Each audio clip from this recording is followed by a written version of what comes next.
नमस्कार, मैं हूं A.K. अरुण और आप देख रहे हैं मेरा वीडियो देश का स्वास्थ्य मेरे साथ। दोस्तों, बीमारियों की चर्चा करते करते लगभग ये 2020 बीत गया और 2021 में भी ऐसे ही सारे सवाल जो 2020 में थे वो आज भी वैसे ही बने हुए हैं, बल्कि कुछ नई नई बीमारियों की चुनौतियां हमारे सामने आती जा रही हैं। तो लगता है कि हमको इस बार भी बीमारियों की ही चर्चा में अपना हफ्ता गुजारना पड़ेगा। हफ्ता क्या, लगभग हर हफ्ते हम सोचते हैं कि कुछ नए विषयों पर बात करें, कुछ नई जानकारियां आपके सेहत से जुड़ी, आपके जीवन से जुड़ी कुछ नई बातें आपसे करें। लेकिन बीमारियों का जो ये चक्र है वो कुछ इस तरह से पीछा करता है कि उस जानकारी को हम आपसे अलग नहीं रख सकते, और मुझे लगता है कि उसको अलग रख के हम जीवन की बात भी नहीं कर सकते।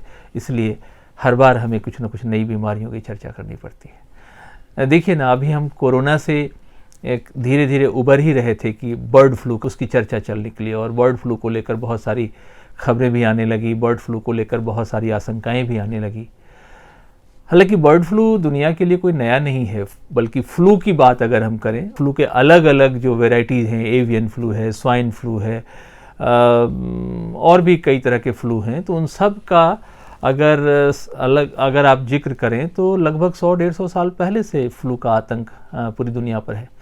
बहुत पहले जाएंगे तो लगभग 100 साल पहले, यानी कि 1918-19 में जो स्पेनिश फ्लू फैला था, उसमें तो बहुत बड़ी आबादी, लगभग 2 करोड़ से तो ज़्यादा मौतें हुई थी। 50-60 लाख लोग तो अपने हिंदुस्तान में ही मरे थे। उस समय आबादी कितनी रही होगी इस देश की, आपको अंदाज़ा होगा। लगभग आधे से भी कम आबादी थी, जो आज की आबादी है उससे भी कम आबादी थी, और उसमें एक बहुत बड़ी आबादी स्पेनिश फ्लू की शिकार हो गई थी। तो फ्लू से मुझे नहीं लगता कि मनुष्य बच पाएगा, और उसको आगे भी कई तरह के फ्लू का सामना करना है।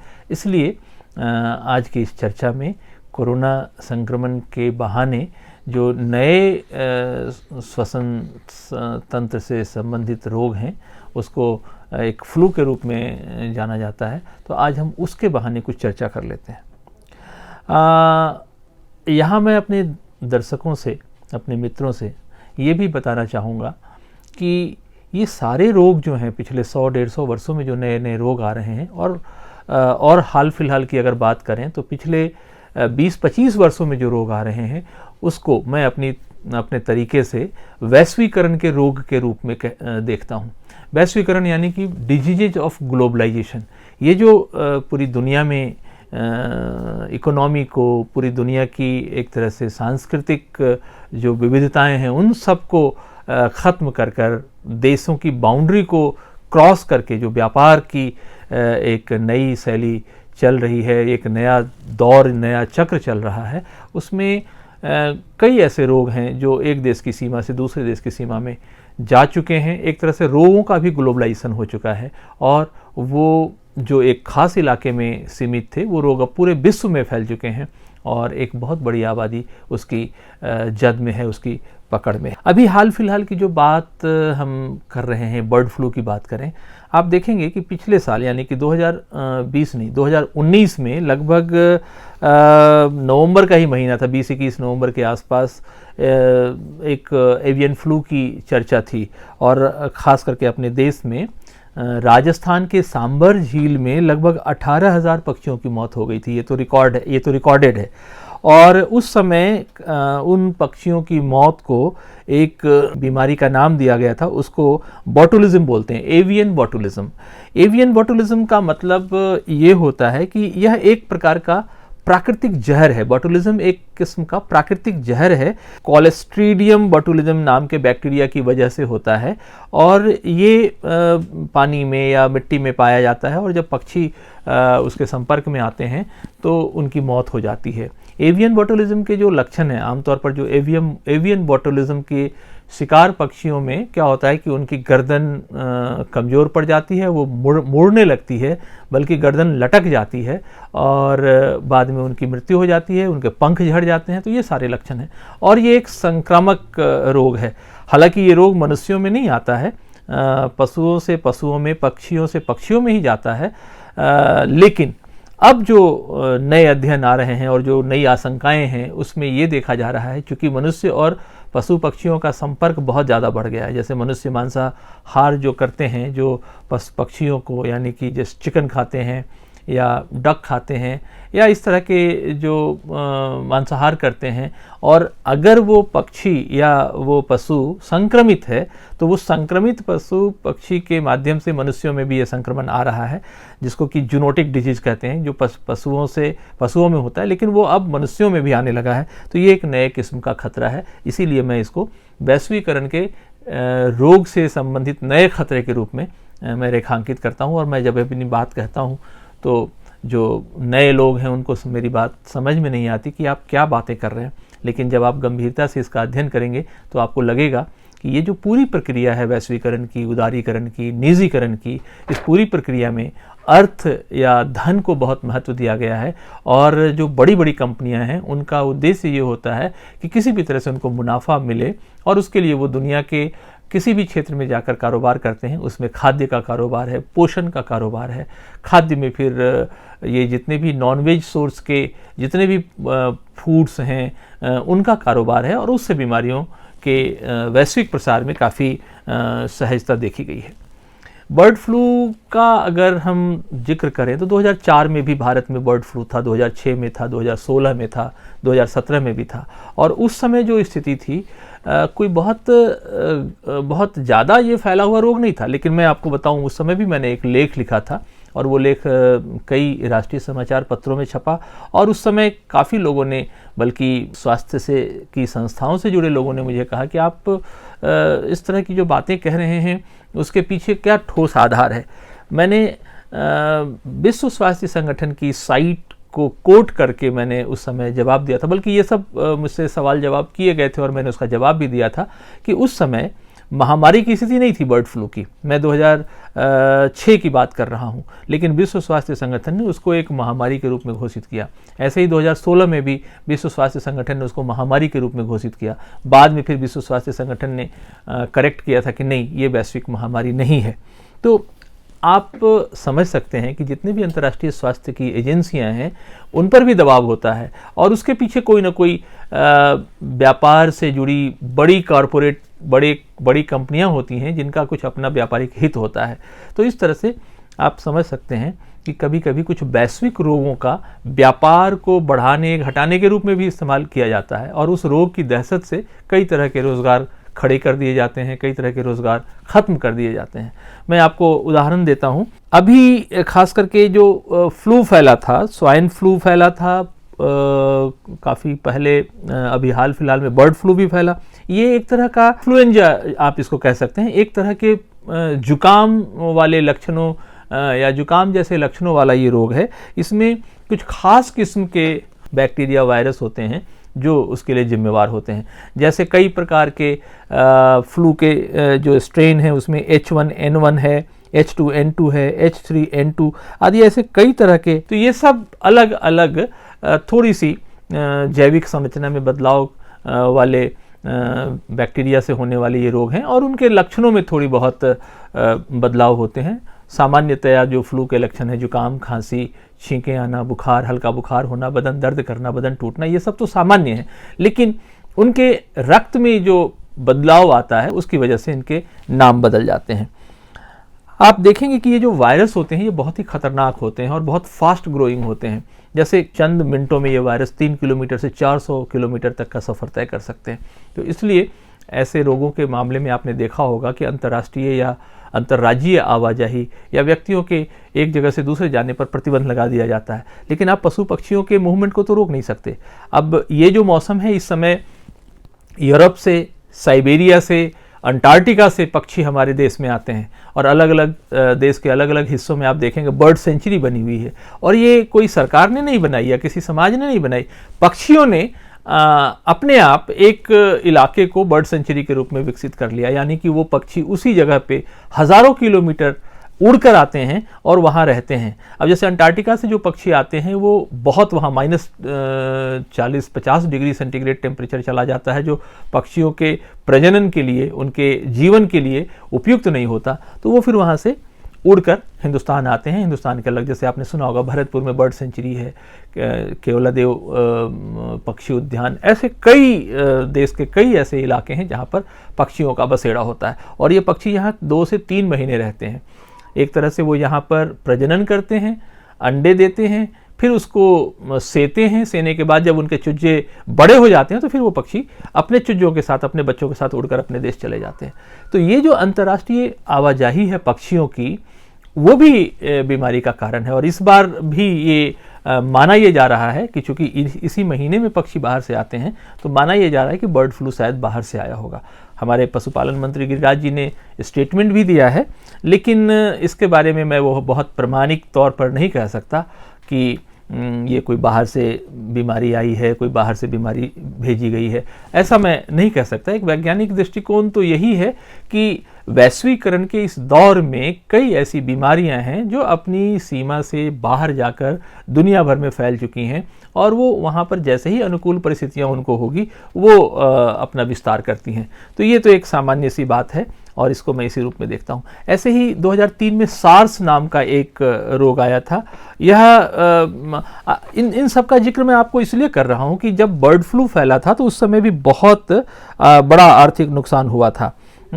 तकरीबन जैसे 2003 में जो सार्स फैला था उसमें एशियाई देशों में $30 अरब का नुकसान पहुंचा था। 2004 में जो बर्ड फ्लू फैला था उसमें थाईलैंड की अर्थव्यवस्था काफ़ी मतलब प्रभावित हुई थी। उसी वर्ष बर्ड फ्लू के 17 मामले थे जहां 12 मृत्यु हुई थी। आप देखिए कि मात्र दहाई में भी 2 आंकड़ों में ये संक्रमित लोगों की संख्या थी और मृत्यु वाले लोगों की भी संख्या थी, लेकिन इसके बावजूद भी अरबों डॉलर का नुकसान हुआ था। एशिया में नुकसान हुआ था। सार्स ने चाइना की इकोनॉमी को बहुत तबाह किया था।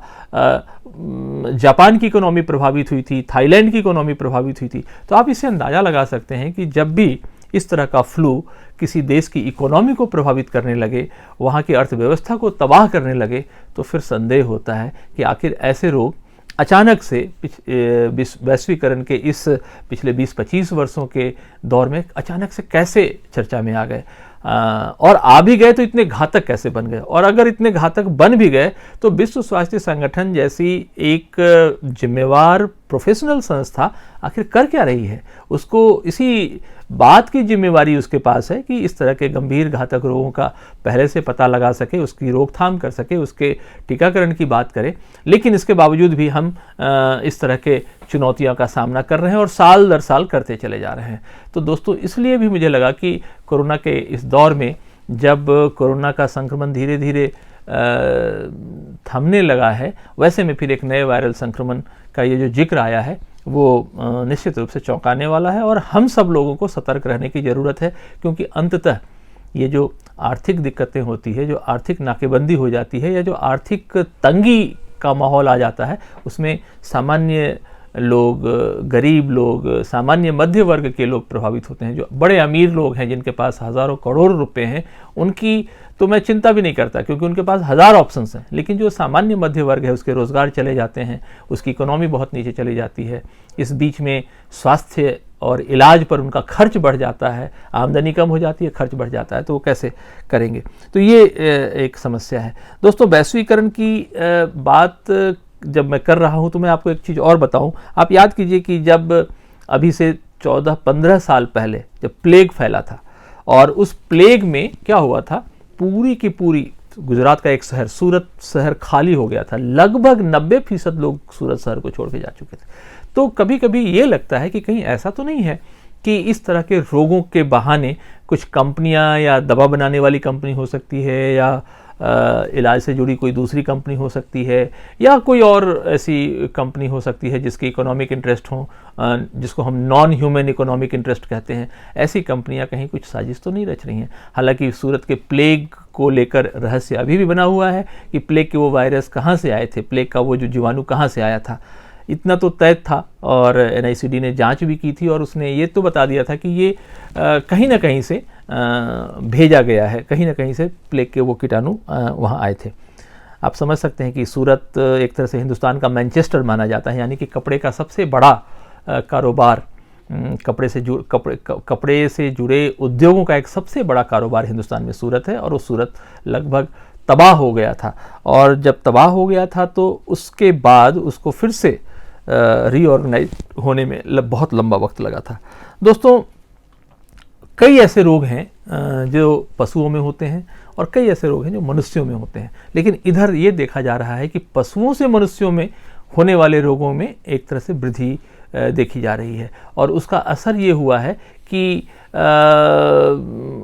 मनुष्य की गतिविधियां, मनुष्य के दवा के स्वास्थ्य के नाम पर, इलाज के नाम पर होने वाले खर्च में बहुत बड़ी रकम लगाई जा रही है, और उसकी वजह से उनकी इकोनॉमी ख़राब हो रही है। लगभग मैं सभी वीडियो में इस तरह की कुछ आंकड़े आपके सामने रखता हूँ। लगभग हर साल होने वाली बीमारियों में कहा जा रहा है कि भारत में 2 से 2.5 करोड़ ऐसे लोग हैं जो बीमारी के इलाज की वजह से अपनी आर्थिक स्थिति से काफ़ी नीचे चले जाते हैं। कई लोग तो ऐसे हैं जिनको रोज़गार छोड़ना पड़ जाता है, कई लोग तो ऐसे हैं जिनको शहर छोड़ना पड़ जाता है, कई लोग तो ऐसे हैं जिनको जो काम कर रहे होते हैं उसको छोड़कर फिर दूसरे छोटे काम में लगना पड़ता है। तो ये एक स्थिति है, और मुझे लगता है कि आने वाले समय में ये स्थितियां और बिगड़ने वाली हैं, क्योंकि रोगों की चुनौतियां बढ़ रही हैं, और रोगों से डील करना, यानी रोगों के उपचार के नाम पर जो हमारे पास तौर तरीके हैं वो बहुत सीमित हैं। हमारा दायरा, हमारे सोच का दायरा बहुत सीमित है। हम हर बीमारी को वैक्सीन्स के रूप में प्रिवेंशंस ढूंढते हैं। हमने कभी ये नहीं सोचा कि हम उन बीमारियों की परिस्थितियों को अगर हम ख़त्म कर दें, अगर हम उन बीमारियों को उसके उत्पन्न होने की परिस्थितियों को अगर हम बदल दें, तो उससे शायद उन बीमारियों को ज़्यादा बेहतर तरीके से रोका जा सकता है। लेकिन हमारी सोच उधर नहीं है। अभी भी आप देखिए कि पिछले 1 साल से लगभग हम कोरोना के संक्रमण से ग्रस्त हैं, लेकिन हमारे वैज्ञानिक या हमारे नेताओं या हमारे जो प्लानर्स हैं उनका सोच सिर्फ वैक्सीन तक सीमित है। वैक्सीन के इतर वो सोच भी नहीं पा रहे, उस पर हम कभी चर्चा भी नहीं कर पा रहे। और मेरे जैसे लोग अगर उस पर चर्चा करते हैं तो हमें कहा जाता है कि आपकी तो धारा ही अलग है, आपका सुर ही अलग है, आप एक अलग तरीके की बात करते हैं। ऐसा नहीं है दोस्तों। मैं कोई सरकार या सरकारी सोच या जो लीक पर चल रही विचारधारा है, मैं उससे अलग बात करने की कोई हिमाकत नहीं करता, लेकिन मैं ये कोशिश करता हूँ कि आपको एक नए तरीके से, एक दूसरे एंगल से, हर पक्ष का जो दूसरा पहलू है उस पहलू की तरफ आपका ध्यान आकर्षित करूं। क्योंकि अगर आपके पास एक स्वस्थ चिंतन धारा होगी, एक स्वस्थ चिंतन शैली होगी, तो शायद आप उसका समाधान निकाल सकते हैं।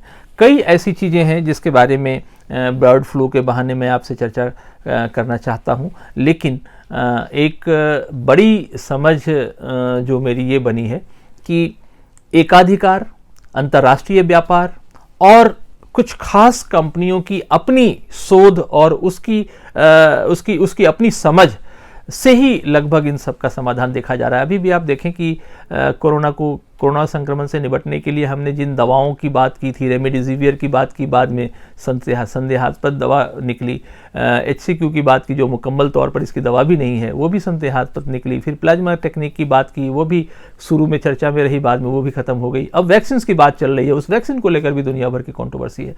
तो दोस्तों, ये सारे रोग जो एक आतंक, मतलब रोग के लक्षण में कोई खास आतंक नहीं है, लेकिन रोग के नाम में इतना आतंक है और उसको मीडिया के माध्यम से इतना फैला दिया जाता है कि आदमी दहशत में आ जाता है और वो फिर सोच नहीं पाता। और जो समाधान उसको बताए जाते हैं इन कंपनियों के द्वारा, चूँकि सरकार उन्हीं बातों को कहती है जो इन कंपनियां कहती हैं, कंपनियों के वैज्ञानिक कहते हैं, तो लगभग हम एक मात्र दवा या वैक्सीन तक अपनी सोच को ला पाते हैं और उसी में हम अपना समाधान देखते हैं।